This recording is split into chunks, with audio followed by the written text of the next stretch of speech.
নমস্কার সবাইকে আমার ইউটিউব চ্যানেলে স্বাগত জানাই। অনেক দিন পর ভিডিও করছি, ডিউটি চাপের জন্য ভিডিও করতে পারিনি। আজ এই ভিডিওতে আলোচনা করছি কলকাতা পুলিশ যে ডেটা এন্ট্রি অপারেটর বেরিয়েছে, ওতে রেসিডেন্সিয়াল সার্টিফিকেট, যে ডোমিসিয়াল সার্টিফিকেট আপলোড করতে হবে, সেটা নিয়ে ভিডিও আগে করেছিলাম। তো তারই পরবর্তী কিছু আপডেট দেওয়ার চেষ্টা করছি।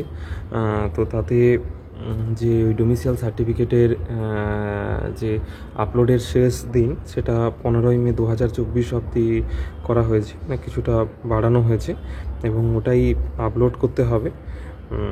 যেটা যারা কলকাতা মিউনিসিপ্যাল কর্পোরেশনে ওখানে থাকেন, কালেক্টরের কাছ থেকে নিয়ে করতে হবে এবং আদার ডিস্ট্রিক্টের ক্ষেত্রে এই ডিস্ট্রিক্ট পোর্টাল থেকে করতে হবে। অনেকেই অ্যাপ্লাই করেছেন, বিভিন্ন সমস্যা হচ্ছে। তো সেটা যে ডিস্ট্রিক্টে রয়েছেন সেখানে কনসার্নড যে এসডিপিও রয়েছে তার উপরে ডিপেন্ড করছে। এখন ভোটের অনেকটা চাপ, তো সেই জন্যে কোনো জায়গায় খুব ইজিলি তাড়াতাড়ি বেরিয়ে যাচ্ছে, কোনো জায়গায় সার্টিফিকেট দিতে যাচ্ছে না। তো সেটাতে আবার বলছি যে অনেক জায়গায় অনেকেই বলেছেন যে অ্যাকনোলেজমেন্ট যে স্লিপ আছে ওটা আপলোড করলে কি হবে। ওটা আপলোড করলে হবে না তেমন, কেননা সার্টিফিকেটটাই ডাউনলোড করতে বলা হয়েছে, ডাউনলোড করে আপলোড করতে বলা হয়েছে। তো সার্টিফিকেটটাই দিতে হবে। এবারে শেষমেশ যদি না হয় তখন ওটা দেয়া যেতে পারে, কিন্তু ওটা না দেওয়াটাই ভালো। যেহেতু 15 তারিখ অবধি ডেট রয়েছে, তো চেষ্টা করে দেখুন যদি বের করানো যায়। আর এরপরে হচ্ছে যাদের মানে রয়েছে ওই এসডি অফিস থেকেই পার করতে হবে। আর তারপরে আসি যে সিলেবাস কেমন, তো পরীক্ষাটা কেমন হবে বা পরীক্ষায় কী কী প্রশ্ন থাকবে। অনলি কম্পিউটার থেকেই প্রশ্ন থাকবে। সিলেবাস দেওয়া রয়েছে knowing computer, operating computer using GUI based operating system, understanding word processing, spreadsheet, web browsers, communication, collaboration, basic cyber security. তো এইগুলোই থাকবে। অনলি কম্পিউটার থেকেই পরীক্ষা হবে। যে কম্পিটিটিভ সিলেবাস যেটা রয়েছে সেটা থেকে কোনো প্রশ্ন আসবে না, কেবলমাত্র কম্পিউটার থেকেই প্রশ্ন আসবে। এটাই সাইটেও আপলোড করেছে। তো সেটা পড়ার জন্য মেনলি যে কম্পিউটার বইগুলো যেটা রয়েছে, তো তার জন্য আমি বলছি যে এই বইটা মোটামুটি ভালো, খুব একটা খারাপ এমনটাই নয়। এই আরিহান্তের যে কম্পিউটার অ্যাওয়ারনেস যে বইটা, আমার টেলিকম পরীক্ষার সময় 10 নম্বরের কোশ্চেন ছিল মেন্সে, তো এই বইটাই পড়ে গেছিলাম। এই বইটা থেকে করতে পারেন, বইটা ভালো এবং সিলেবাস ওর মধ্যেই রয়েছে এবং মোটামুটি জিস্ট আকারে লেখা রয়েছে। যেহেতু অন্যান্য পরীক্ষার জন্য সবাই প্রস্তুতি নিচ্ছেন, তো কেবলমাত্র এই কম্পিউটার পড়লে তো হবে না, অন্য বইগুলোও পড়তে হবে।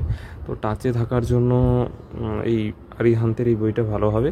অন্য যে কোনো বই পড়তে পারেন যেগুলো মোটামুটি বাজার চলতি, যেটা বাংলা বই বা ইংরেজি বই। এটা কিন্তু ইংরেজি বই, যাদের ইংরেজিতে সমস্যা নেই তারা বাংলা বই পড়বেন। কোনো বইই সম্পূর্ণ নয়, একটা বই কখনোই সম্পূর্ণ লেখা থাকে না।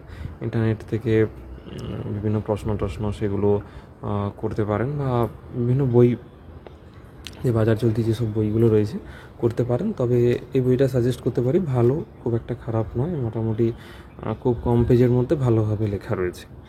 আর সবাইকে 15ই মের মধ্যে ওইটা আপলোড করার চেষ্টা করুন।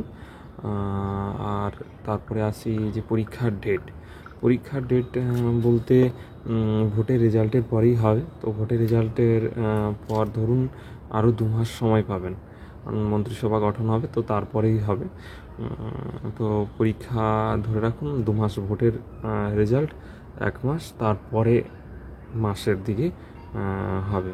4 জুন, জুলাই, আগস্টের শেষের দিকে বা প্রথমের দিকে একটা চান্স রয়েছে। যদি আপডেট পাই তবে অবশ্যই জানাবো। আপাতত এইগুলো নিজের রেডি করুন। আর কম্পিউটার, যেহেতু শুধু কম্পিউটার থেকেই প্রশ্ন হবে, তো কম্পিউটার বইটা পড়ুন। অন্যান্য কম্পিটিটিভ এক্সাম এর অনেক ফর্ম বেরিয়েছে, সেগুলোতে যেহেতু জিকে জিএস ম্যাথ করতে হবে, সেগুলো প্র্যাকটিস করুন। আর এটা কেবলমাত্র একটু টাচে রাখুন, তাহলেই হয়ে যাবে। আর সঙ্গে রিটেন টেস্টে পাস করলে তবেই হচ্ছে টাইপিং টেস্ট হবে, 30টা করতে হবে।